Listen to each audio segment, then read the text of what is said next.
Bem-vindos, caros amigos, a mais um Passa a Bola, o programa desportivo da Rádio Transforma. Aproveito uma vez mais para vos lembrar que é fácil subscrever o nosso canal no YouTube e volto a apelar à vossa solidariedade, ouvindo-nos e subscrevendo o canal. A semana desportiva desta feita não houve jogos a meio da semana, portanto começou no sábado e precisamente com a deslocação que se previa muito difícil do Benfica ao Algarve, a Portimão. Existem laços estreitos entre a SAD do Portimonense e a SAD do Porto, isso é conhecido, os dois clubes se entendem muito bem e pensou-se que o Portimonense ia ser um opositor de respeito, que ia lutar pelos 3 pontos com grande vontade. Nada disso sucedeu, o Benfica acabou por realizar um passeio ao Algarve, daí a nossa frase da semana, que é a mala em vez de dinheiro, em vez de ser dinheiro, saiu o Musa. E porquê o Musa? O Musa porque veio em poucos minutos fazer 2 golos completamente inesperados. Penso que é esse o sentido da frase que tu puseste como da semana em relação a esta história do dinheiro, da mala e do Musa. Sim. O que é que te pareceu este jogo do Benfica, que foi mais simples, muito mais simples do que se previa? Sim, antes de mais, bom dia, Rui, para ti e para todos os nossos ouvintes que nos vão acompanhar ao longo do programa. Como esta semana se falou mala para cá, mala para lá, em vários jogos, nomeadamente do Benfica e até do próprio Porto, ou da equipa que vai à frente do campeonato, é normal aqui em Portugal, toda a gente sabe que as malas existem. Portanto, nós fomos buscar essa ideia e pusemos o Musa, porque o Musa inesperadamente faz 2 golos praticamente em 2 minutos ou 3 que entrou e resolveu o desafio. O desafio já estava resolvido. Foi, como disseste, um passeio. Não foi bem um passeio, foi a forma que o Benfica encarou a partida e o Benfica voltou outra vez àquela primeira forma do início da época, tirando aqueles 2 jogos, 3, um para a Champions League com o Inter, que também foi um fracasso, podia ter feito mais, com o Porto e com o Chaves a seguir, em que o Benfica ali oscilou. O próprio treinador também oscilou e deu-nos razão aqui nas críticas que eu fiz aqui relativamente às substituições e a jogadores que deviam vir para o banco porque estavam cansados, quer psicologicamente, quer em termos físicos, João Mário, Rafa, Gonçalo Ramos, etc. Ora bem, há aqui uma grande novidade e o Benfica ganhou este impulso, quanto a mim, com a chegada do João Neves, ou um desconhecido, o melhor jogador em campo para mim em Portimão, de longe, tirando o Alsner, porque o Alsner está a fazer um lugar que não é o dele. Para mim estão encontrados os dois médios centros do futuro, ou do ano que vem, da próxima época, ao Benfica, que são os 2 melhores que estão lá. O João Neves vai se manter e o Alsner vai para o lado dele, para o meio campo, e são os 2 médios centros que o Benfica tem para jogar rápido e jogar ao nível de uma Champions. O João Neves está em todo o lado, esteve no campo todo. Tem logo de entrada uma bola logo à barra, que ela só não entra por mero acaso. E o Benfica, nos primeiros 10, 15 minutos, podia ter feito logo o resultado com uns 2 ou 3 golos sem grande dificuldade. O lance que origina o primeiro golo é um lance muito polémico, porque não existem realmente, pelo menos disponíveis, não existem imagens que comprovam de facto que a bola ultrapassou na sua totalidade a linha de golo. Sim, essa foi apenas e só uma decisão, pelos vistos, do auxiliar que teve a certeza do golo. Então, penso que não há outra explicação. Sim, uma e outra que também foi escamoteado pelo próprio Soares Dias, fez uma arbitragem razoável, e o VAR que também fez uma arbitragem razoável, porque há um penalti flagrante que toda a gente viu, do Sérgio Conceição sobre o Gonçalo Ramos. Portanto, mas no lance do golo, agora, no lance do golo, só o que é de lamentar é que uma federação e uma liga que estão carregados de dinheiro, até porque apresentaram lucros substanciais, não têm o dinheiro para investir na tecnologia de baliza. E tínhamos este assunto resolvido completamente. Portanto, na Premier League, em França, no Campeonato Francês, na La Liga Italiana, etc., todos têm a tecnologia de baliza. não se percebe porque é que aqui em Portugal que somos pioneiros em algumas coisas e nesta ainda não adaptamos. Não é por uma questão de dinheiro, porque há dinheiro para essas coisas. Aliás, agora até vai haver o VAR, e muito bem, para o futebol feminino, para o próximo campeonato. Portanto, vai haver já o VAR, portanto, que é muito mais caro do que a tecnologia de baliza de longe.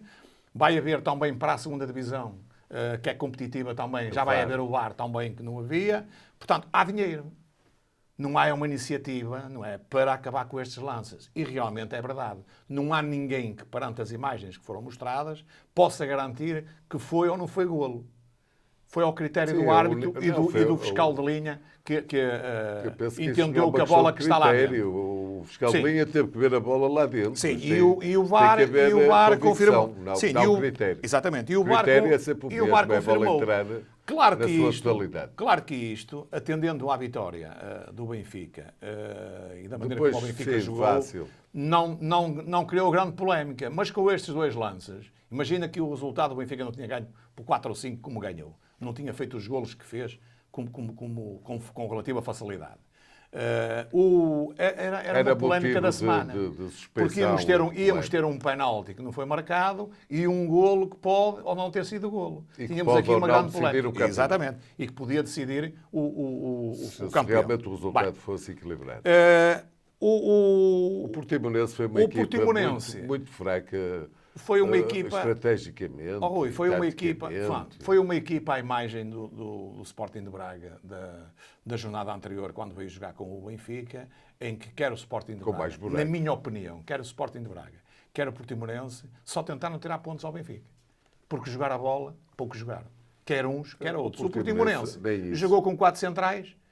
Portanto, a tática de entrar para dentro do campo com 4 centrais, o que é que sujeita logo? Sujeita logo que vai jogar para o empate, para o 0-0. Foi isso que o Portimonense fez. Praticamente teve uma oportunidade e outro lance esporádico que poderia ter marcado outro gol. Mas se a tática de Paulo Sérgio era baseada numa forte estrutura defensiva, essa forte estrutura defensiva revelou-se um fracasso. Sim, claro. Tantas oportunidades, tantas possibilidades do Benfica. Eu penso que até houve muita falta de eficácia e alguma displicência em frente à baliza, porque houve lances que podiam ter sido muito melhor definidos e dar outra expressão ao resultado. Ninguém escandalizava se fosse o dobro. Não. Era um resultado. Era um resultado na ordem dos 6 ou 7. Foi caótico, desde o seu guarda-redes praticamente até de uma ponta à outra. Sim, e um jogador que se destacasse no Portimonense. E foi aquilo que eu disse, porque no primeiro quarto de hora o Benfica teria feito 3 ou 4 golos com grande facilidade. Estivesse em dia sim Gonçalo Ramos, Rafa e João Mário. Mas lá está. O Benfica faz a grande diferença com a entrada do seu treinador, viu bem. Há que lhe dar o mérito de um jogador que ninguém o conhecia, é desconhecido. Aliás, o grande mérito deste treinador, quando tem mérito eu dou aqui, quando não tem eu também não critico aqui. É para isso que estamos cá. E agora, dou mérito a este treinador, porque toda a gente falava na formação do Benfica em determinados jogadores que não estão cá. E esses jogadores que estão cá e que vão pegar de estaleca, como se chama dizer, que têm estaleca para jogar no Benfica, no futuro e no presente, o caso deste João Neves, desconhecido, pouco se falava dele, e do António Silva. É surpreendente como é que se fala dos outros. Eles não jogam, alguns até vão embora. O caso do Moreira, que era a grande coqueluche do Benfica, vai embora do Benfica. E estes dois jogadores que ninguém os conhecia, é mérito de um treinador que chega aqui e não conhece o campeonato, não é alemão, ainda por cima, e, portanto, pragmático, chega aqui e aposta em 2 desconhecidos e eles demonstram grande classe. E são o grande esteio do Benfica para já, neste momento. E é nisso que o Benfica beneficia em termos de jogo jogado, atendendo a que faltam os laterais, ou pelo menos o lateral direito, que não está em condições e o treinador, neste momento, está mais do que visto, que não aposta no Gilberto. Em Gilberto está a mais, provavelmente o Gilberto vai embora e o Benfica necessita de ir buscar 2 laterais. Ou se não vá ficar lá e não for propenso a lesões, que este ano teve 2 ou 3. Na lateral esquerda, o Benfica vai ter o caso do Grimaldo, vamos começar depois mais à frente. Portanto, uma exibição em grande do Benfica, um grande momento do Benfica outra vez, e eu acredito que este momento se vai manter até ao fim e que o Benfica, vamos falar depois mais à frente, para ir ao Alvalade no próximo jogo, e portanto uma vitória de 3 pontos bem conseguidos. A jornada continuou com o Sporting a receber o Marítimo apesar de pontos para eventualmente fugir a um play-off, que é sempre incómodo, e o Sporting tinha que ganhar para manter e até se aproximar perigosamente do Braga, ganhando ficava a um ponto. Aquilo que se passou foi um bocadinho diferente do que se previa, não é? O Marítimo adiantou-se no marcador, o Sporting faz um jogo pobre, sem grandes ideias, e depois, mesmo no términos, e por via de um autogolo e depois de um golo de Coates, dá a volta ao jogo. Entretanto, dá-se o caso do jogo, que é a seguir o golo do empate, que é sancionado pelo árbitro. O fiscal de linha realmente levanta a bandeira e depois vai já em função do árbitro. Depois teve que haver intervenção do VAR, a expulsão do Adam, tudo aquele recambulesco. O que é que tens a dizer sobre este Sporting Marítimo, em que o Marítimo acabou por sair inglório, porque esteve a vencer durante muito tempo, e depois o que é que te oferece dizer sobre a ação do VAR e do fiscal de linha e do próprio árbitro? Ora bem, já disseste aí uma coisa importante, e nós esta semana assistimos a arbitragens degradantes. Más arbitragens, indivíduos que não têm habilidade para serem árbitros nem para serem VARs. Tivemos vários casos, nós vamos mencioná-los aqui. Este é um deles, flagrante com o Sporting. O Rubem Amorim escalou a equipa a pensar no Benfica. Não pode ter sido de outra maneira. Ele próprio afirmou. Porque poupou o Morita, o Gonçalo Inácio e o Nuno Santos. O Sporting entrou mal no jogo, definiu mal, passos transviados, pouco jogo, pouca fluidez, que é normal na equipa do Sporting, embora o Sporting tenha uma coisa. Quanto a mim, o Sporting fora de casa joga melhor do que em casa, não sei porquê, mas o Sporting tem tido grandes dificuldades, ou mais dificuldades em casa, e fora tem feito grandes jogos. Eu digo isto porque mais à frente vou já explicar. Não, e os factos, e depois temos o Sporting, acabou por entrar praticamente a perder, não é? Com o Marítimo, que jogou muito bem, embora defensivamente não estacionou o autocarro, mas jogou na defensiva e no contra-ataque. Defensivamente esteve muito bem, o Marítimo, personalizado, tem um bom treinador, está a fazer um bom trabalho, lá chegou um bocado tarde, provavelmente, e não andam ali na corda bamba a ver se pelo menos vão à liguilha, se calhar vai ser o lugar deles. E o Sporting, na primeira parte, foi não digo uma nulidade, mas foi uma equipa com grandes dificuldades para dar a volta ao Marítimo. Na segunda parte, o Rubem Amorim, logo ao intervalo, percebeu-se que tinha que meter a carga toda no assador, como se costuma dizer, e, portanto, meteu estes três elementos que eu estava a poupar. Com a entrada destes três elementos, o Sporting foi outro. Um pouco trapalhão na mesma, sem grandes rasgos individuais. O Edwards falhou muito, quis fintar muito, e o Sporting começou a jogar muito com o coração. Nos últimos 10 minutos, o Marítimo continuava a ganhar 1-0 e dá-se o grande caso do jogo, em que o árbitro, inacreditável, não marca uma falta, que toda a gente viu, o VAR também viu, o juiz de linha sancionou, os jogadores foram todos para lá, o Adam sai disparado da baliza, com razão vai protestar com o árbitro. O Adam já tinha levado um cartão amarelo por perda de tempo, no entender do árbitro, quanto a mim, mal. E, portanto, da maneira intempestiva como questionou o árbitro mostrou-lhe o amarelo e expulsa o Adam, que estava com a razão toda. Portanto, mal expulsa o Adam. Nestes casos aqui, acho que é mau, porque como a jogada voltou atrás depois da visualização através do VAR, que o indicou, ele primeiro foi ouvir o árbitro assistente, e o árbitro assistente deve ter dito que era falta, não é? E ele considerou que jogou na bola, e depois o VAR fez a intervenção e mandou o Tiago Martins ir ver as imagens. Após ver as imagens, o Tiago Martins veio com outra ideia e foi retificar, e portanto deu-se a falta contra o Marítimo e a anulação do golo que o Marítimo fazia o 2-0. Entretanto, o Adam fica com o o Paulinho vai mais depois para a baliza, não é? Sim, acabou por fazer uma defesa também no jogo, praticamente acabou aí.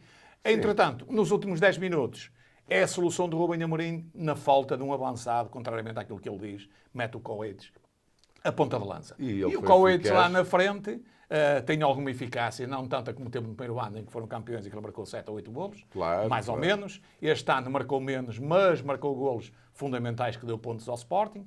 E o Sporting acaba por empatar o jogo num lance fortuito, não é? Porque é uma bola que desvia no calcanhar do defensor do Marítimo, vai para dentro da baliza, e o Sporting praticamente na jogada seguinte, num lance, dá a volta ao jogo. consegue dar a volta, e o Coates só empurra a bola e o Sporting acaba por manter-se na luta para o terceiro lugar. Estava arredado, porque o Braga tinha ganho em casa, já vamos falar, também Sim. muito por alto, e portanto o Sporting mantém-se na luta com uma vitória muito sofrida, mas pronto, ganhou os 3 pontos que Sim, são fundamentais. isto, no fundo, E é o que o conta. campeonato teve mais uma jornada, mas ficou tudo rigorosamente na mesma. E porquê? Porque Com no grande domingo- sofrimento. Porque no domingo, sim, sempre com jogos bem sofridos, exceptuando o do Algarve. No domingo, o Braga recebia o Santa Clara, era claramente favorito, corporizou isso numa primeira parte em que acabava a vencer por 2 golos de diferença, mas o Santa Clara, e surpreendentemente, nunca desistiu. Eu também assisti a esse jogo, fiquei surpreendido com a qualidade de futebol apresentado pelo Santa Clara e consegue fazer o empate a escassos minutos do fim do jogo. Entretanto, não soube segurar esse empate nem tentar a vitória, antes pelo contrário, Bruma foi bem lançado, escavacou, digamos, a zona central do Santa Clara e repôs a vantagem ao Braga, consolidado com Pizzi no último minuto. Mas foi uma vitória do Braga muito sofrida, que mantém o Sporting na mesma a 4 pontos. Sim. Viste esse jogo, o Braga, o que é que te pareceu? O Santa Clara também. Sim, já disseste, Rui, já disseste quase tudo. Eu só fiz aqui um apontamento em que digo o seguinte: um Braga que precisava de ganhar, depois de um jogo fraco em termos exibicionais com o Benfica, em que perdeu e bem as esperanças de poder chegar ao título, e um Santa Clara a tentar conquistar pontos, ainda com esperanças de pelo menos ir disputar a Liga. Foi um jogo de resultado de futsal, 5-3, em que o Braga foi superior e assim com os 3 pontos amilhados continua a luta para o segundo lugar e para manter o terceiro, pois o Sporting mantém-se na corrida agora há 4 pontos, quando faltam 2 jogos e 6 pontos em disputa. É mais ou menos isto que se passou. Um Braga goleador, um Braga que voltou a fazer uma boa exibição. O Santa Clara também mostrou mais do que aquilo que está, que se reflete na tabela classificativa. Há lá equipas a jogar muito menos a bola e que não vão descer de divisão. Pena minha, de alguns desses. Mas é o que é, e de momento o Santa Clara é um condenado praticamente. E o Passos Ferreira também com a derrota que teve também em Chaves. Relativamente Entretanto, à noite, depois do Braga, jogava ao Porto e jogava a honra, não é? De não permitir que o Benfica se tornasse já campeão, uma vez que faltam 4 jornadas. O Porto, se tivesse perdido com o Casa Pia, entregava de bandeja o título ao Benfica. Foi um Porto muito amorfo que entrou na partida, estranhamente. O Casa Pia aproveitou, foi perigoso e apanha-se a ganhar ao intervalo. Ao intervalo tocaram as sirenes. Sérgio Conceição apelou realmente à personalidade da equipa, ao caráter dos jogadores e acaba por dar a volta já em período de descontos. Fernando Jorge, viste o jogo, pareceu-te que o Porto ia dar a volta ou o Casa Pia merecia mais qualquer coisa? Bem, já disseste quase tudo. O Porto teve uma vitória muito sofrida, em que o Sérgio Conceição foi obrigado a fazer as 5 substituições, não é?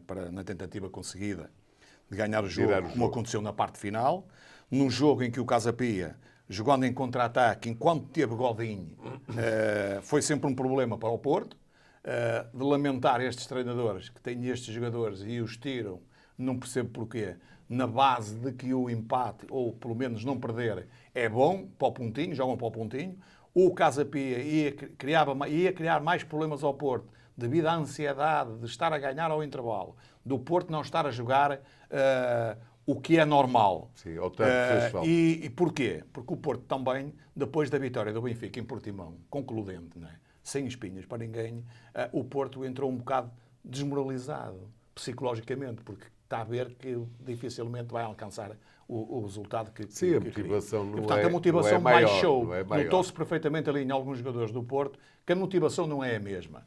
O Sérgio Conceição abanou a estrutura, abanou o Porto na segunda parte, o Porto foi mais incisivo, com a entrada destes novos elementos, e alguns até tardiamente, como é o caso do Martínez, que para mim, quanto a mim, devia ser mais titular do que o Evanilson, mas o Sérgio Conceição é que sabe. Tem outra visão. O Pepe, para mim, nunca devia jogar a lateral direito, mas cá está mais um erro contínuo do Sérgio Conceição, em que corta as pernas ao melhor jogador do Futebol Clube do Porto, para mim, e o único que o Porto tem ali para fazer uma boa venda, na minha opinião.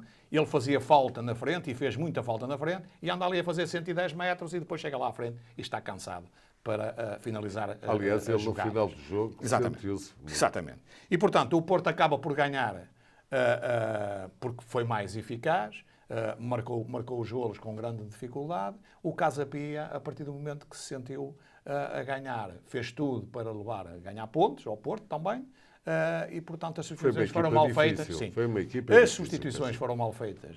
Ao ponto Martins. daquele que é que tens a comentar no final do jogo, ou sobretudo depois do segundo gol do Porto, aquele gesto do Sérgio Conceição mirado para o banco do Casa Pia, dando a entender que o Casa Pia, afinal a mala também havia do Benfica para o Casa Pia. Olha, Rui, é assim, eu já disse aqui qual é a minha opinião sobre o Sérgio Conceição. Acho que o Sérgio Conceição, que é um bom treinador, fez de indivíduos fracos melhores jogadores do que aquilo que eles são, fez 5 bons campeonatos pelo Porto, atendendo às vendas que o Porto fez dos melhores jogadores e sem dinheiro, porque é um clube falido, toda a gente sabe, tem feito das tripas coração, não é pelo Sérgio Conceição, mas é pelas atitudes do Sérgio Conceição.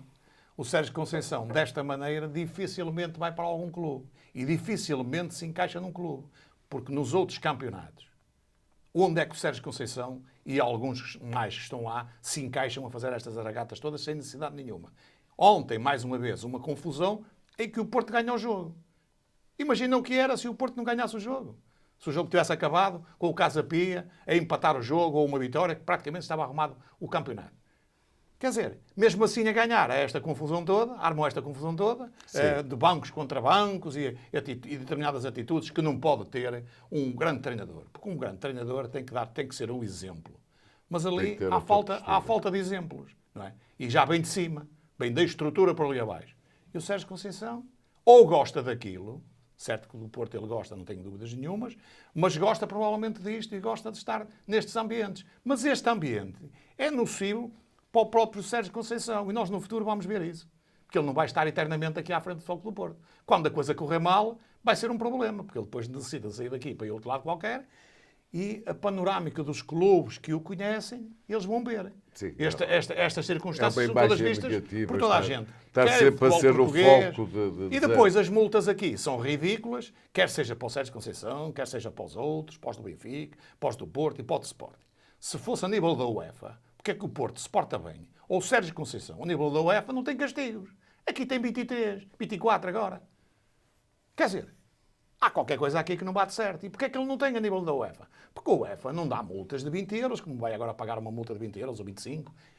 Estamos a falar para todos. Portanto, aqui a Liga e a Federação são altamente responsáveis por essas atitudes. Porque se penalizarem estes indivíduos que fazem este alarido todo, com multas de 10 mil, 15 mil, 20 mil ou 30 mil, ou 50 mil, ou para cima, porque eles ganham milhões. Estamos a falar de um indivíduo que ganha milhões. Eles ganham todos milhões.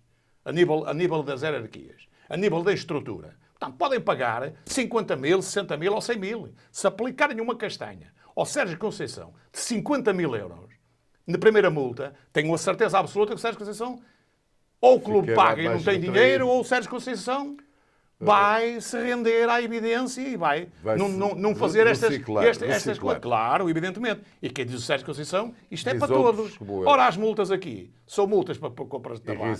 Irrisórias de 20 euros e 30 euros e 40 euros. Isto são simples esmolas com quem compra tabaco, para o preço e para o valor que eles ganham e os ordenados que eles ganham. Portanto, é aqui que está o problema. Queres falar do resto da jornada? O teu Boa Vista perdeu em Barcelos e, segundo me parece, a arbitragem não esteve ao nível do jogo. Quero, porque é aquilo que eu tinha dito aqui e já tinhas falado aqui nas arbitragens. Esta semana foi uma coisa por demais. O primeiro jogo que eu vi esta semana foi o Gil Vicente e o Boa Vista.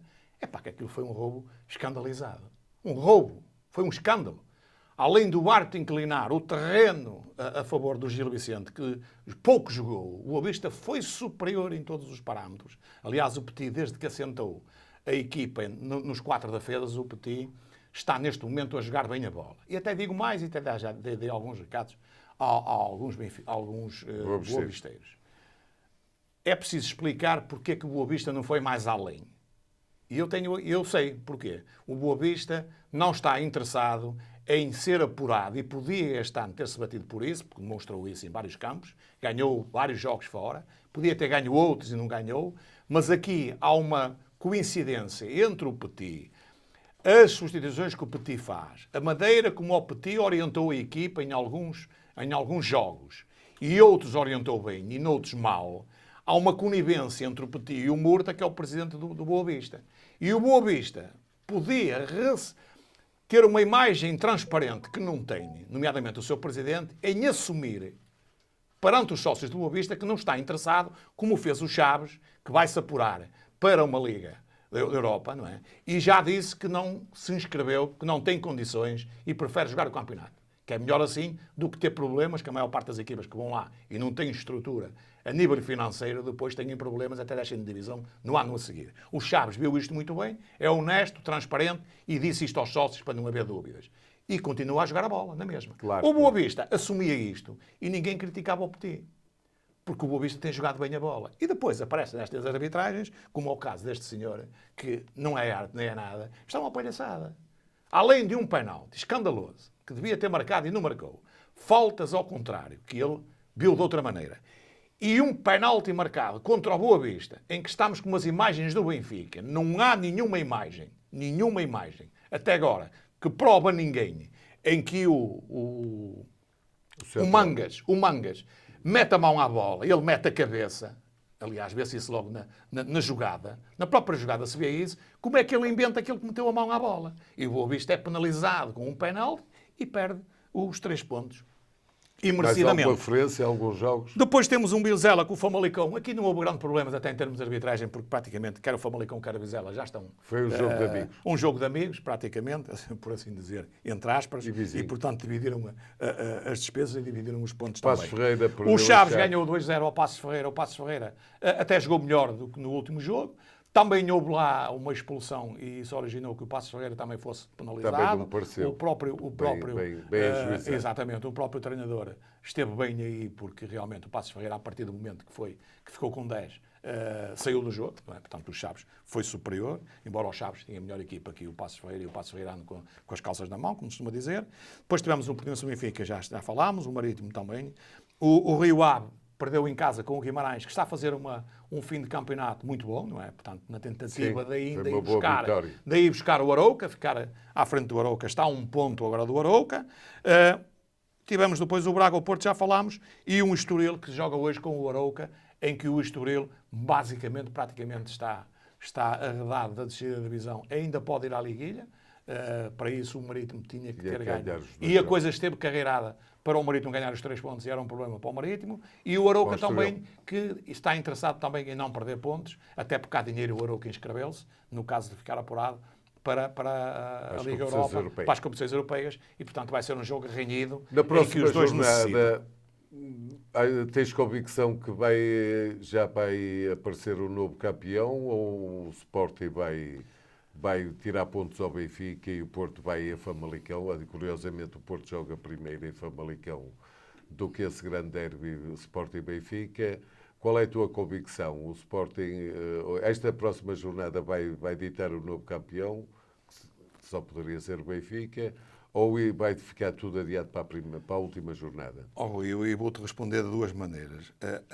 Quando falas aí qual é a minha convicção para o campeão, é uma convicção matemática, não é? Porque nós aqui já dissemos há 6 programas atrás que o Benfica ia ser campeão. E tudo vai nesse sentido. Matematicamente ainda não é. Mas eu acredito que o jogo preponderante, e depois como está a 4 pontos, muito dificilmente, se o Benfica ganhar em ao lado, acabou o campeonato, porque pode ir perder o jogo até em casa com o Santa Clara, quando não acredito. O Sporting vai ter grandes dificuldades e acredito que o Benfica vai fazer um bom resultado e até vai ganhar a Alvalade, porque o Sporting é muito intermitente a jogar em casa, que é aquilo que eu te disse há bocado, e viu-se isso em vários jogos. O Sporting teve grandes dificuldades. O Benfica está em forma, vai ter espaços para jogar, porque o Sporting vai jogar para ganhar, não é? Naturalmente. Não é tentar salvar a época, que ninguém salva a época com uma vitória sobre o Benfica. E, portanto, vai ser um jogo taco a taco, 50% para cada lado, mas eu acredito que o Benfica não vem com mãos a abanar, quase de certeza, de Alvalade. E provavelmente o campeonato está resolvido em termos matemáticos. Para mim, o campeonato... ainda há o Famalicão-Porto antes. E depois ainda temos o Famalicão-Porto, que não vai antes, ser pera doce para que é um jogo que o Porto vai encarar de uma maneira diferente do que encarou com o Casa Pia. Porquê? Porque o Porto vai jogar antes. Ora, se o Porto for a Famalicão e ganhar em Famalicão, fica a um ponto do Benfica. É diferente. Imagina que era ao contrário. O jogo primeiro era o Sporting com o Benfica e o Benfica ganhava ao Sporting. Portanto, o Porto entrava já psicologicamente arrasado ou em baixo, a não se aplicar provavelmente muito, e o Famalicão se calhar até poderia eventualmente ganhar com mais facilidade, até porque teve 2 jogos difíceis, o Porto com o Famalicão, é o terceiro jogo, e este último jogo foi difícil para o Porto. Eles quase tiveram a dar a volta para a taça, como toda a gente sabe. E, portanto, o Porto vai entrar de maneira diferente, com outra alma, a tentar tudo por tudo, não é? E, portanto, ao contrário, o Porto iria entrar provavelmente desanimado com o Famalicão. Ainda bem que é assim, até para ganhar um bocado de competitividade no campeonato, até ao fim. E, portanto, vamos ver. Acredito que o Famalicão vai ser um jogo difícil para o Porto. E com esta... Os outros, deixa-me só falar, os outros, o Braga vai jogar ao Boa Vista. Há uma grande hipótese aqui de o Sporting, porque o Sporting com esta vitória, se tivesse empatado, estava arredado da luta para o terceiro lugar. O Sporting para mim ainda não está arredado, porque eu acredito que o Boa Vista vai ganhar ao Braga com alguma facilidade. O Sporting também terá que ganhar. E o Sporting também terá que ganhar. Se o Sporting ganhar e o Braga perder, está tudo em aberto para a última jornada, não é? Que também fica mais interessante, não é? Pronto. Portanto, o Porto joga no Famalicão e depois as outras equipas, praticamente... Sim. Temos aqui um Marítimo que joga com o Vizela. O Marítimo tem que ganhar para pelo menos manter o lugar da liguilha. O Arouca joga com o Chaves. Enfim, são duas equipas para jogar para a Europa. O Santa Clara com o Portimonense praticamente estão arrumados um e outro. O Famalicão já falámos. O Guimarães com o Gil Vicente. Bem, o Santa Clara se ganhar... sim, ainda pode ir à liguilha. O Santa Clara ainda está aberto. Ganhar... Qualquer um dos três está aberto para ir. Ainda faltam 6 pontos. Portanto, podem ir aos 25, sim. O Marítimo tem 23. Depois temos 23. Um Guimarães com o Gil Vicente em casa. Também é um jogo que, estaticamente, estão arrumados os dois. Basicamente, o Guimarães está a tentar lhe tirar o lugar ao Arouca. Ainda pode lá conseguir. Está a 1 ponto. Vamos ver o jogo hoje. O Casa Pia com o Estoril é um jogo difícil para o Estoril. O Estoril tem que ter cuidado, que nem faltam 6 pontos. E o Marítimo pode ultrapassá-los, não é? Ainda. Sim, o Passos Ferreira, exatamente. O Passos Ferreira com o Rio Ave, enfim, é um jogo. Só pode dar vitória também do Passos. Tem que tentar ganhar também para disputar a liguilha. E o Sporting e o Benfica também já falámos. Bom, e com estas previsões que não são muito previsões, uma vez que a minha previsão, pelo menos, é que o título vai se arrastar até à última jornada.